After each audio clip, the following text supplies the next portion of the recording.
I used to think Superman was the first superhero. I believe there's some like Lone Ranger and Green Hornet that they came before him and they could be considered superheroes, but Superman's like that big superhero that really started what superheroes becoming such a like worldwide popular, well-known thing. He did that for comics in 1938, and he really did that for movies in 1978.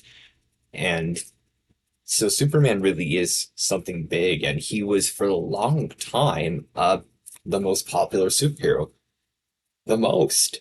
And as a huge Batman fan, um, the truth is, Superman used to be more popular than Batman. And it helps that Superman came out the year before, but like Superman, just he sold better, he was more well liked, he was more iconic. And that was the case for a long time, and that's not the case anymore. I don't, at least I don't really think it is.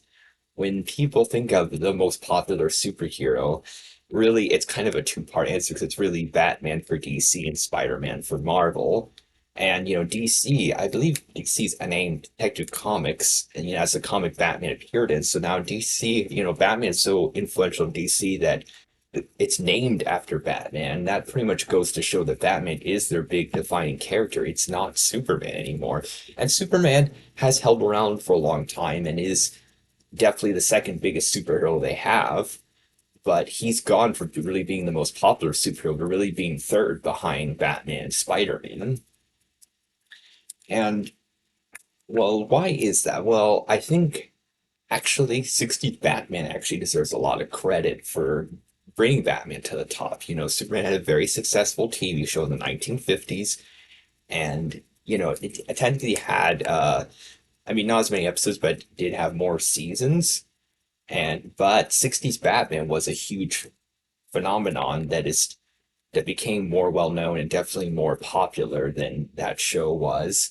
And so it seemed like, that kind of rose Batman to the top. But then Superman did reclaim the top with that, and of course, very popular film series, specifically the first movie with Christopher Reeve. And that kind of showed, oh, okay, Superman is the big star. He is the big, most popular hero.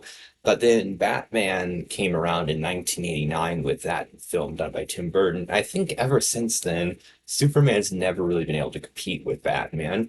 I think it's because Batman was able to adapt better to the times than Superman, because whether I like it or not, Batman has become darker, and Superman not as much, even though there have been attempts. Batman has been changed a lot more than Superman has, even though, of course, Superman's gone through a lot of changes too. But Batman was able to adapt to that anti-hero um, crowd, the crowd that want anti-hero, but still not as extreme as other anti-heroes, so still popular with people like more traditional heroes. So Batman was really able to adapt and appeal to multi types of generations of people and able to appeal to kids, teenagers, adults, really everybody. And Superman hasn't really been able to do that as much.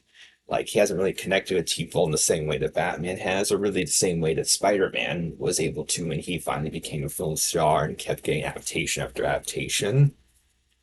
So Superman did kind of fall out of popularity, and do I think he deserved it? Well, the thing is, I mean, it's Batman. I mean, Batman really does have the best stories, the best rogues gallery, and some of the greatest adaptations of any character in fiction. So I believe it's earned in that sense. Like, I definitely don't want Superman to go out of popularity, but I do understand why Batman was able to top him because, well, he earned it.